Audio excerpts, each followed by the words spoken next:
Maître Mikim Yangpaya, merci d'avoir accepté cette interview. Alors, vous êtes avocate au barreau de Paris, vous êtes membre du Conseil de l'Ordre des avocats et secrétaire du Conseil de l'Ordre également, et vous avez fondé l'association Avocats, Femmes et Violences. Pouvez-vous m'en dire plus ?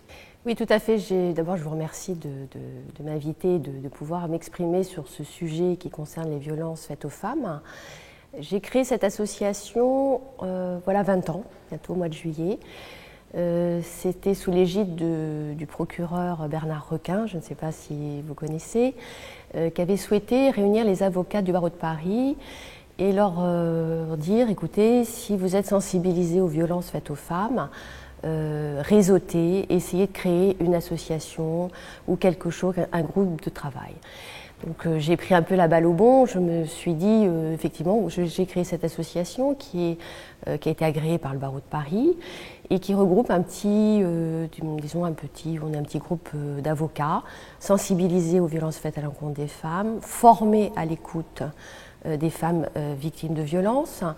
Et au terme de cette formation, en fait, nous partageons beaucoup également avec les psychologues, les médecins, pour cette écoute particulière.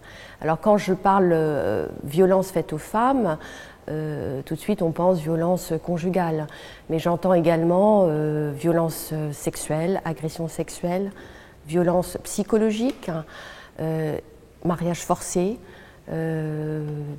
tentative de pousser des jeunes filles à la prostitution, tentative de suicide, etc. Ça touche tous les domaines du droit et donc nous avons souhaité faire une permanence téléphonique parmi tous ces avocats qui sont sensibilisés aux violences faites à l'encontre des femmes. Et qu'avez-vous remarqué en France actuellement sur le terrain ? Est-ce que les violences tendent à diminuer ou est-ce qu'elles sont plus importantes? Avez-vous remarqué certaines modifications? Je peux me réjouir que depuis 20 ans, les choses ont évolué. Alors ce n'est pas la panacée, il faut toujours marteler, vous savez, c'est un peu comme aussi l'égalité, la parité, si on lâche un petit morceau, tout tombe. Là, c'est vrai, depuis 20 ans, on a réussi justement, puisque je suis devant les médecins, de travailler déjà en commun avec les urgences médico-judiciaires sur l'accueil des femmes victimes de viols, d'agressions sexuelles. Ça a été effectivement un long combat puisque à l'origine, quand j'avais commencé cette association, les femmes victimes de viols étaient reçues dans la même pièce, attendaient dans la même pièce aux urgences médico-judiciaires que le présumé coupable violeur. Également, il y a eu aussi un travail de fait important pour garder les preuves justement de ces viols, puisqu'on s'est battu également pour que justement les prélèvements soient gardés un peu plus longtemps, pour qu'on puisse retrouver dans le cadre de violeurs en série, de remonter à des faits antérieurs et anciens pour pouvoir trouver, et c'est important pour les victimes, de connaître en fait le coupable et son agresseur. Donc ça a avancé là-dessus sur ce domaine. Et puis également, il y a eu beaucoup de travail de fait avec les officiers de police judiciaire. Parce qu'à l'époque, je me souviens, on se battait beaucoup. Non, il ne faut absolument pas, il faut insister pour déposer une plainte. Et c'est vrai que les officiers de police judiciaire, en fait, étaient plutôt enclins de pousser les victimes à déposer une main courante. Donc là-dessus, il y a eu un travail de fait, surtout à Paris, puisque a été mis en place des référents dans les commissariats de police pour l'accueil des femmes victimes de violences. Donc ça, c'est un point qui a été gagné. Après, je reviendrai sur la réalité. Ça, c'est effectivement les textes qui se passent. Et a également été mis en place des formations obligatoire pour les magistrats des modules de formation à l'ENM, à l'École nationale de la magistrature, sur ce sujet violence faite à l'encontre des femmes. On essaye de mettre en place également au tribunal de grande instance, à l'instar de d'autres tribunaux comme à Bobigny, ça a été fait donc à Paris, on essaye d'avoir une section spécialisée aux affaires familiales justement pour les affaires de violences faites aux femmes dans le cadre de l'ordonnance de protection qui a été promulguée en 2010. Alors des lois, effectivement, des lois ont permis justement, il y a toute une série un train de mesures qui ont été mis en place à partir de 2006, où effectivement il y a eu un grand chamboulement, effectivement, et une prise de conscience des pouvoirs publics de prendre des mesures pour protéger les femmes victimes de violences. Alors je dirais un petit peu contraintes et forcées par la Cour européenne des droits de l'homme. Et quel est le profil des hommes violents ? Alors, il n'y a pas de profil. C'est ça qui est terrible, c'est parce que, en fait, on ne peut pas déceler comme ça, simplement en croisant un homme, d'ailleurs charmant souvent, ils peuvent être très charmants, et pour autant violents, en fait, dans le cercle intime du couple. Voilà, donc le profil, c'est plutôt justement. Alors quand vous dites homme violent, vous pensez homme violent, j'imagine dans le couple. Oui, dans le couple. Oui, parce que sinon, l'agresseur sexuel, ça peut être un agresseur, comme on dit quelquefois, convulsif, occasionnel, ou vraiment le prédateur. Voilà. Mais hormis ces profils très pathologiques, les hommes violents au sein du couple. Est-ce qu'il y a une prépondérance sociale d'une certaine catégorie de population ? Non, franchement, depuis 20 ans que nous recevons des appels téléphoniques, nous suivons des femmes victimes de violences, je ne peux pas dire que ça concerne telle et telle catégorie. Parce que nous, en médecine, nous avions la notion que les hommes violents étaient les hommes souvent de pouvoir. Et on pensait que c'était fatalement le pochetron du coin qui tapait sa femme, mais en fait on s'est aperçu que non, et que par exemple les médecins tapaient leurs femmes, les militaires et les juges. Je voulais savoir si vous avez la même... Et les avocats aussi, donc c'est quelque chose, c'est un mal quand même, un fléau réparti dans toute la société, dans toutes les couches de la société. Alors souvent, les hommes de pouvoir, alors quand on entend pouvoir, c'est justement le pouvoir de l'argent, financier, donc ça peut être aussi un moyen d'emprisonner sa victime et qu'elle ne puisse pas, effectivement, une femme qui n'a pas les moyens, souvent hésite à quitter le domicile conjugal, d'autant plus s'il y a des enfants en commun, donc elles se disent je vais perdre la garde des enfants, donc ça peut durer des années avant qu'elles réalisent et qu'on les pousse effectivement à porter plainte et à sortir de ce carcan. Alors les hommes de pouvoir, c'est plutôt aussi souvent de la violence psychologique, une dévalorisation quotidienne, une dégradation mentale de sa compagne ou de son épouse, en martelant tous les jours qu'elle est moche, qu'elle est grosse, tout ce qu'elle fait c'est pas bien, et qui peut paraître charmant lors d'un dîner en ville. Mais ce genre de violence psychologique passe, comme on dit maintenant, souvent sous les radars de la justice parce que ça n'est pas visible. Et quelquefois, on voit des femmes qui se défenestrent ou qui se pendent au sein même de leur domicile. C'est tellement quelque chose de criant que personne ne va interroger le contexte dans lequel cet acte irrémédiable s'est produit. Et souvent, elles sont la conséquence d'une véritable maltraitance de la part des maris ou des compagnons. Comment faire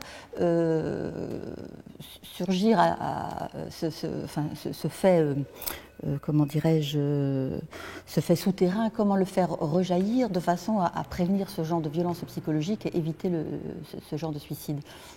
Pour éviter, il faut aussi communiquer, je pense, c'est ça, surtout, il faut informer les femmes de leurs droits. Et puis il faut informer les tiers, tout le monde peut être complice en fait de ce genre de suicide. Si justement vous sentez une femme en détresse, faut parler, il faut les groupes de parole, les associations, c'est très important. Par ailleurs quand même, je pense qu'il faudrait qu'il y ait un peu plus de poursuites peut-être également, puisque en fait, vous le savez mieux que moi, quand il y a suicide, en fait c'est assez particulier, c'est-à-dire ce n'est pas la famille qui décidera l'élimination. Donc il y a un procureur de toute façon qui va être nommé pour justement diligenter une enquête et qui éventuellement décidera de poursuivre ou pas l'entourage de la personne qui s'est suicidée. Et une enquête sociale est possible quand une femme se suicide Tout à fait. À domicile? Oui, oui, tout à fait. D'ailleurs, les proches, en fait, il appartient aux proches justement d'aller porter plainte. Donc il faudrait qu'il y ait des personnes qui aillent porter plainte, ou des associations, pourquoi pas. Hein. Mais souvent, quand on parle des proches, on parle souvent des enfants. Et quand les enfants perdent leur mère, par exemple, ils ne veulent pas non plus perdre leur père. Frères et sœurs, ça peut être les parents, ça peut être des amis, pourquoi pas. Et qu'est-ce que risque la personne qui a conduite au suicide de son épouse? Ah bah elle risque effectivement... Parce que c'est très difficile à prouver. Oui, bah, soit c'est un homicide involontaire, c'est un crime. Donc elle risque de la prison ferme, évidemment, pendant plusieurs années. Mais souvent, on est plutôt aussi sur non-assistance à personne en danger ou violence psychologique également. Mais c'est vrai qu'il y a eu quand même une évolution en matière de suicide suite, effectivement, vous savez, je ne sais pas si vous vous souvenez. L'affaire de Nadine Trintignant. Oui, enfin Nadine Trintignant, mais aussi également le livre qui avait été écrit, Mode d'emploi, suicide, mode d'emploi. Donc après, il y a eu un délit, un crime particulier qui a été codifié au code pénal, justement, sur le fait de pousser, tentative de pousser une personne au suicide. Donc il y a des risques de prison ferme? Bien sûr, il y a des risques de prison ferme, mais c'est vraiment, en revanche, c'est très peu probable, puisqu'il faut donc prouver le lien direct et l'intention de pousser la personne au suicide. Notamment, je peux citer des exemples d'un homme qui avait donné l'espoir à sa compagne, donc envoyé des SMS, et connaissant sa fragilité psychologique, lui envoyer des SMS en disant « tu pourras avoir la garde des enfants ». Et ne lui ayant pas donné la garde des enfants, cette femme s'est suicidée. Et l'homme a été condamné, effectivement, pour tentative de suicide. Alors du point de vue médical, c'est extrêmement difficile à prouver parce que c'est d'être très intrusif que d'aller fouiller dans la vie privée des gens et du reste, le code de déontologie nous l'interdit. Donc on est un petit peu gênés, nous médecins, mais est-ce que vous, avocats, vous pouvez faire davantage que nous ?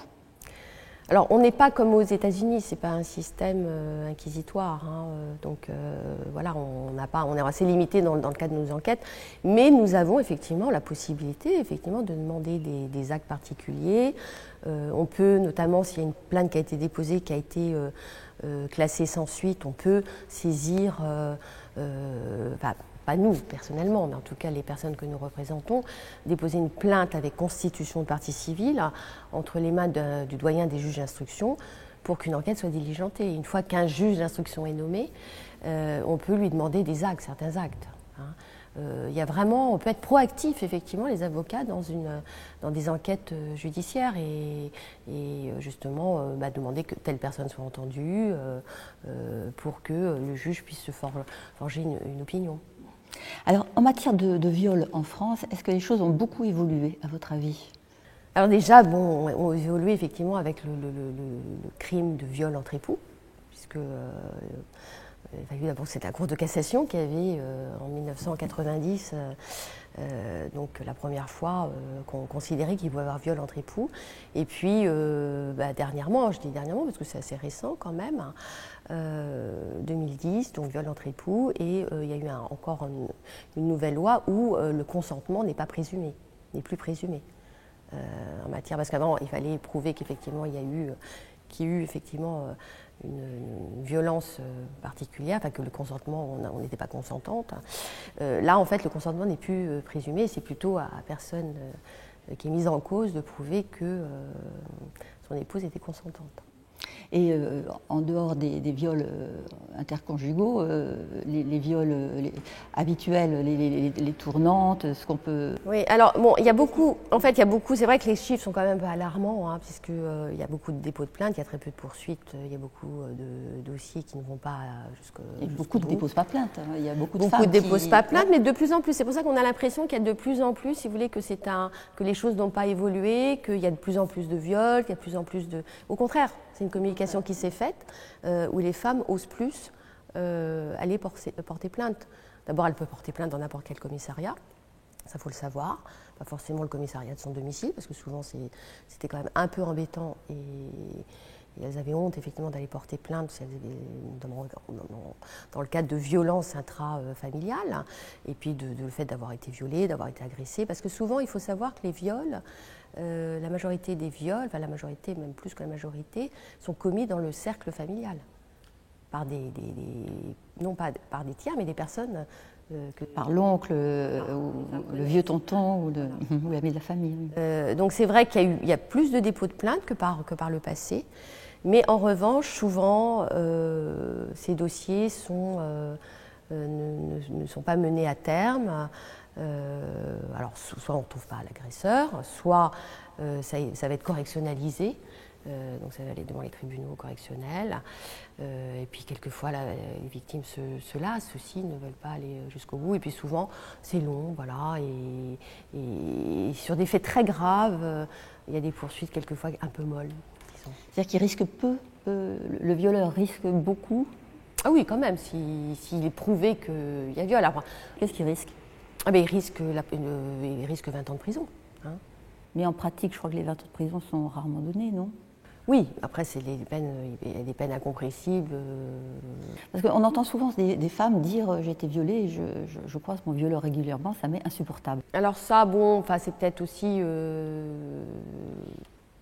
parce que justement, comme je dis, c'est dans le cercle familial, intrafamilial, donc c'est vrai que les personnes, quelquefois, sortent au bout de 5 ans.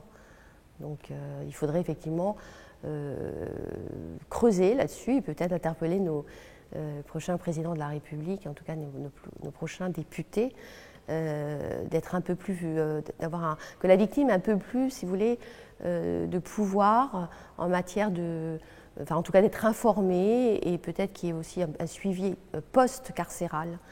C'est important pour la victime qu'elle sache au moins quand, parce que ça, elles ne savent pas, quand leur violeur sort de prison. Il m'arrive souvent d'avoir des anciennes clientes qui m'appellent régulièrement pour s'inquiétant effectivement des délais, des années ayant passé, savoir quand leur agresseur va sortir de prison. Donc c'est vrai qu'il n'y a pas d'information, moi-même je ne le sais pas, donc il faut que je me renseigne auprès de la maison d'arrêt. Alors quel conseil vous pourriez donner à nos confrères, vous avocate, qu'est-ce qu'on pourrait faire pour vous aider davantage, pour articuler votre travail avec le nôtre de façon à protéger les femmes? Qu'est-ce que, par exemple, voudriez qu'on fasse et qu'on ne fait peut-être pas? Qu'est-ce que vous avez à nous dire? Je crois que déjà il y a eu un grand travail qui a été fait. Enfin, on a beaucoup travaillé effectivement là avec les médecins. Vous devez connaître le film Anna, je crois, où en fait justement réseauter et informer, peut-être plus informer vos confrères que il faut interroger. Il faut interroger quand vous avez un doute. Faut vraiment, je pense que vous connaissez vous très bien le problème, mais la parole, il faut qu'elle se libère. Et quand vous avez un doute, justement, c'est parce que vous examinez cette personne, sans la pousser effectivement à aller dénoncer, en tout cas la faire parler, lui dire qu'elle a des droits. Peut-être qu'on pourrait travailler ensemble effectivement dans le cadre de formation mutuelle sur les droits que la victime a, parce que souvent elle a peur aussi de porter plainte et elle a peur des conséquences. Et puis c'est vrai, vous êtes soumis au secret professionnel, donc c'est vrai que là-dessus c'est aussi compliqué. Donc il faudrait effectivement une information et que vous puissiez connaître en tout cas le b.a.-ba de ce qui peut, des droits des femmes en la matière. Alors, Maître Yang-Paya, vous avez écrit un petit livre qui est le Guide juridique des femmes victimes de violences. Je vais le montrer si vous voulez. Peut-être que les confrères pourraient l'acheter pour se renseigner sur les conduites à tenir. Tout à fait, parce que c'est vraiment... enfin, j'ai coécrit ce livre avec Céline Marcovici, qui est... Édition Alma. Voilà, qui est donc secrétaire de l'association, avocate également. Et on a souhaité, on s'est dit, parce qu'il y a beaucoup de choses qui sont écrites, il y a beaucoup de... Après, on peut lire le code pénal, on peut aussi lire le code civil. L'intérêt, c'était un petit guide de vulgarisation, si vous voulez, pour connaître tous les droits, caractériser tous les délits, tous les crimes, toutes les contraventions, pour la femme puisse s'identifier rapidement et dire, voilà, mais c'est exactement ce que j'ai. Et j'ai le droit à ça, et après expliquer qu'est-ce qu'elles doivent faire, qu'est-ce qu'elles peuvent faire, comment ça va se passer, où est-ce qu'elles peuvent aller porter plainte, qu'est-ce qui va se passer après, est-ce que le procureur, est-ce que le commissaire va venir chercher mon époux violent à la maison et va me protéger, et puis après aussi comment va se passer l'audience. Maître Mikim Yangpaya, merci d'avoir accepté cet entretien, et puis merci de nous avoir apporté vos lumières en matière de violence faite aux femmes. C'est moi qui vous remercie, Odile.